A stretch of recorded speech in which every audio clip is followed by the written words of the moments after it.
स्वागत है आपका। और देखिए, इस वक्त आपको बड़ी जानकारी दे दें, G20 सम्मेलन में हिस्सा लेने के लिए प्रधानमंत्री नरेंद्र मोदी इटली पहुंच चुके हैं। इस वक्त ये बड़ी जानकारी हम आपको दे रहे हैं। अब से कुछ देर पहले ही प्रधानमंत्री नरेंद्र मोदी इटली पहुंचे हैं। इटली में पीएम मोदी G20 सम्मेलन में हिस्सा लेंगे। 5 दिन की उनकी यात्रा है। रोम में रहेंगे, वेटिकन सिटी में रहेंगे। इसके बाद ब्रिटेन भी जाएंगे प्रधानमंत्री नरेंद्र मोदी। 5 दिन के यूरोप दौरे पर इटली के रोम पहुंचे हैं प्रधानमंत्री नरेंद्र मोदी।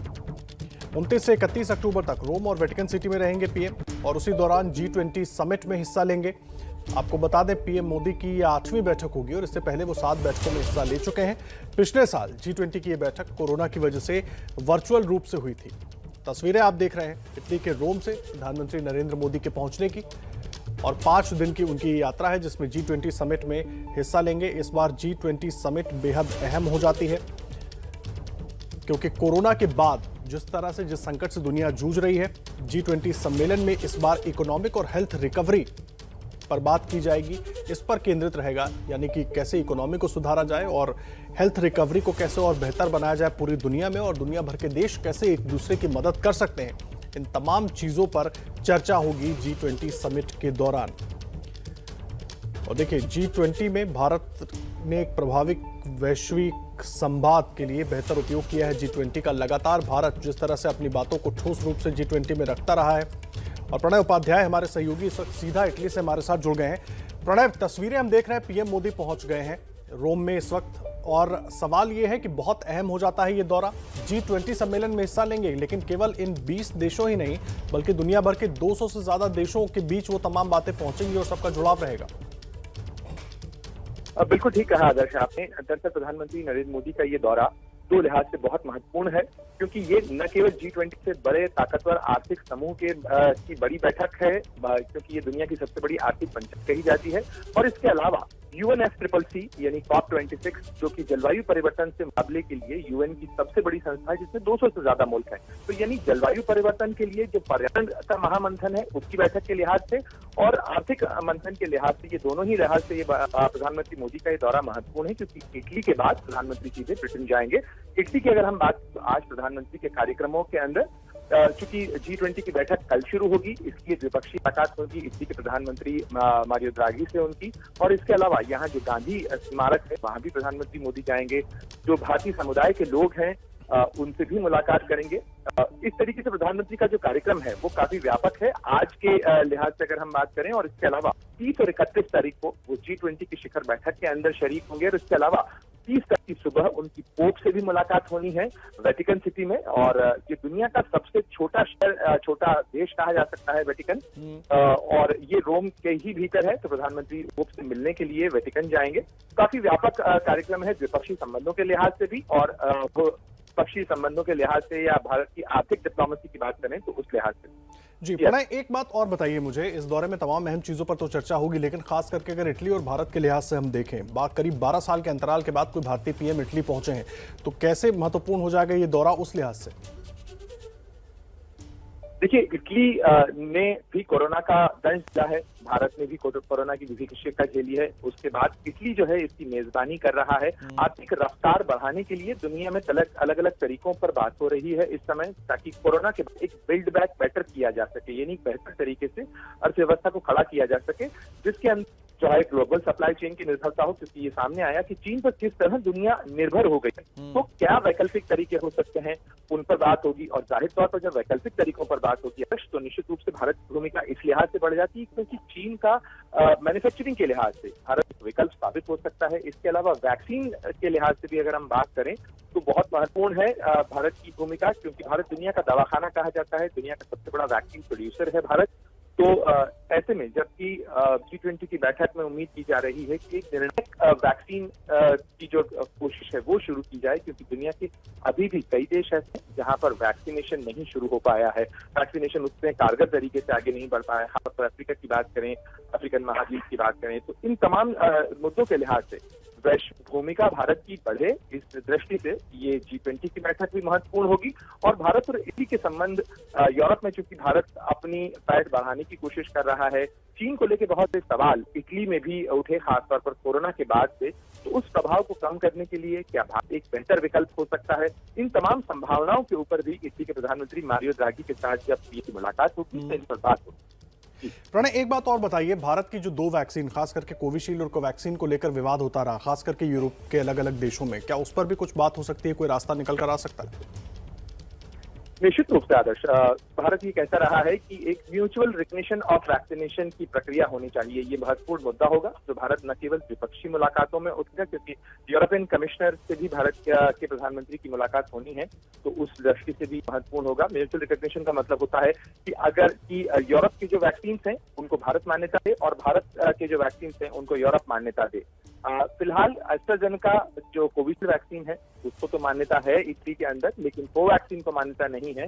और WHO जो इमरजेंसी यूज ऑथराइजेशन है उसके मिलने के बाद उम्मीद की जा रही है कि जल्दी इटली और तमाम और यूरोप के तमाम देश जो हैं वो कोवैक्सीन को भी मान्यता देंगे। लेकिन भारत अधिक व्यापक बात कर रहा है कि वैक्सीन हिंड्रेंस नहीं होना चाहिए, वैक्सीन बाधाएं नहीं होना चाहिए, बल्कि अगर हम वैक्सीनेशन को बढ़ाना चाहते हैं तो हमें वैक्सीनेशन को प्रोत्साहित करना चाहिए। और उसका सबसे आसान और कारगर तरीका यही हो सकता है कि जो वैक्सीन उपलब्ध है वो कम से कम रिकॉग्नाइज किया जाए, वो दुनिया की बड़ी आबादी को अगर दिए गए हैं ताकि अधिक से अधिक लोग वैक्सीन लें। जी, इसके साथ ही जब ब्रिटेन पहुंचेंगे प्रधानमंत्री, ग्लासगो में जलवायु जो सम्मेलन होना है उसमें भी वो हिस्सा लेंगे, वो भी बहुत महत्वपूर्ण हो जाता है। वहां पर क्या कुछ कार्यक्रम रहने वाला है, इसको लेकर आगे की कुछ जानकारी अभी?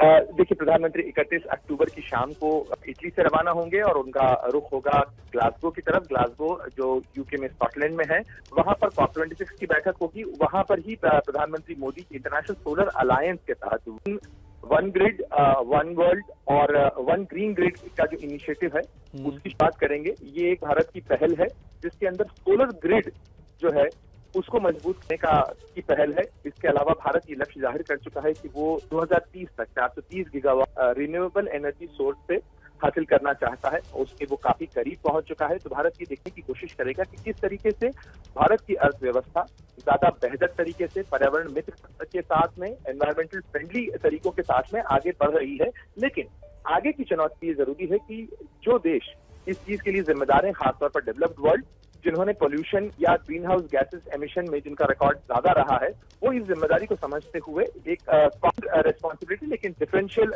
जो शेयर है उसके आधार पर आगे बढ़े, यानी उनकी जवाबदेही ज्यादा बनती है। इसलिए वो आर्थिक जो कंट्रीब्यूशन है वो बढ़ाएं और हर साल करीब $100 बिलियन देने का लक्ष्य रखा गया था, लेकिन वो अभी तक हासिल नहीं हो पाया है। तो ऐसे में जबकि दुनिया जलवायु परिवर्तन की चुनौती का मुकाबला कर रही है, उसमें ये जरूरी हो जाता है कि ये देश, चाहे चीन हो, चाहे अमेरिका हो, चाहे यूरोप के देश हो, जो कि डेवलप्ड कंट्रीज कहलाते हैं, वो अपनी आर्थिक हिस्सेदारी बढ़ाएं ताकि जो विकासशील देश हैं वो ज्यादा बेहतर तरीके से और टेक्नोलॉजीज जो कि महंगी टेक्नोलॉजीज हैं उन्हें हासिल करके अपने विकास दर की रफ्तार को प्रभावित किए बिना आगे बढ़ सकें। जी प्रणय, एक चीज और आपसे समझना चाहेंगे, हालांकि G20 जो है वो फोकस्ड होगा खास करके इकोनॉमी और हेल्थ रिकवरी के ऊपर, लेकिन जब G20 में तमाम देश जुटेंगे, बातचीत होगी, आतंकवाद को लेकर के भी जाहिर सी बात है बातचीत होगी, अफगानिस्तान का भी जिक्र आएगा, किस तरह आगे का रुख दुनिया का होना चाहिए, इस पर भी कुछ चर्चा होगी। देखिए, बिल्कुल ठीक कहा आदर्श आपने। इस अफगानिस्तान के ऊपर ही G20 ने 12 अक्टूबर को एक विशेष बैठक बुलाई थी। इस बैठक के अंदर चर्चा हुई थी कि अफगानिस्तान मानवीय सहायता में रोक नहीं होनी चाहिए, कि भारत ने अपना पक्ष रखा था, लेकिन ये जरूरी है कि यूनाइटेड नेशन सिक्योरिटी काउंसिल का जो रेजोल्यूशन 2593 है, जो भारत की ही अगुवाई में पारित किया गया था, जिसमें ये अपेक्षाएं साफ की गई थी कि अफगानिस्तान का तालिबानी निजाम किसी भी सूरत में अफगानिस्तान की जमीन का इस्तेमाल आतंकवाद के लिए नहीं होने देगा। इसके अलावा जो महिलाएं, अल्पसंख्यक, बच्चे, उनके अधिकार हैं, उनका भी संरक्षण होगा। तो ये तमाम जवाबदेहियां वो परीक्षा है जिन्हें अफगानिस्तान को पास करना होगा। अफगानिस्तान का जो भी प्रशासन है उसे पास करना होगा, उसके बाद ही उसे आगे की सहायता मिल सकती है, मान्यताएं मिल सकती हैं। ये तमाम मुद्दे भी होंगे। इसके अलावा आतंकवाद के मुद्दे का जहां तक सवाल है, निश्चित रूप से आर्थिक विकास बिना आतंकवाद पर लगाम लगाए बिना या शांति के बिना संभव नहीं हो सकते। इसलिए इन तमाम चिंताओं के ऊपर भी बातचीत होगी कि किस तरीके से आर्थिक विकास की रफ्तार बढ़ाने के साथ साथ ये जो आतंकवाद की बीमारी है इसका भी इलाज ढूंढा जाए। इसके ऊपर भी जो वैश्विक व्यवस्था है उसे और अधिक कारगर और मजबूत किया जाए।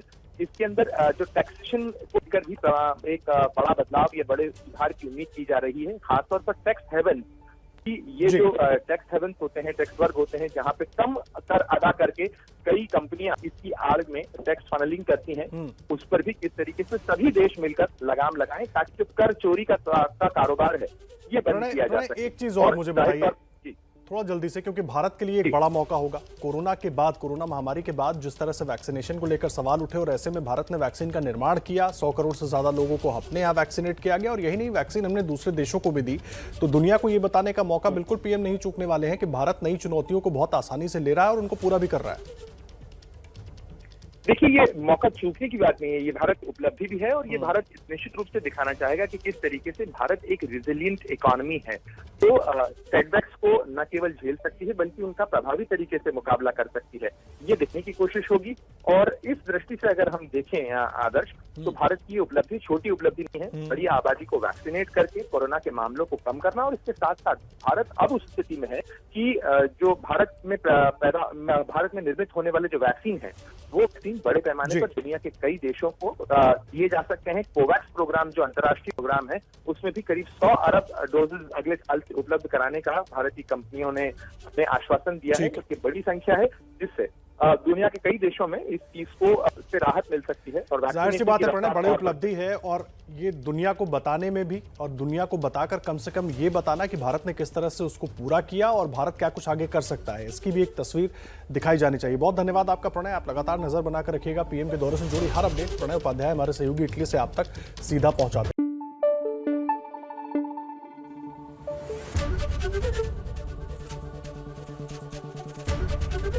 एबीपी न्यूज आपको रखे आगे।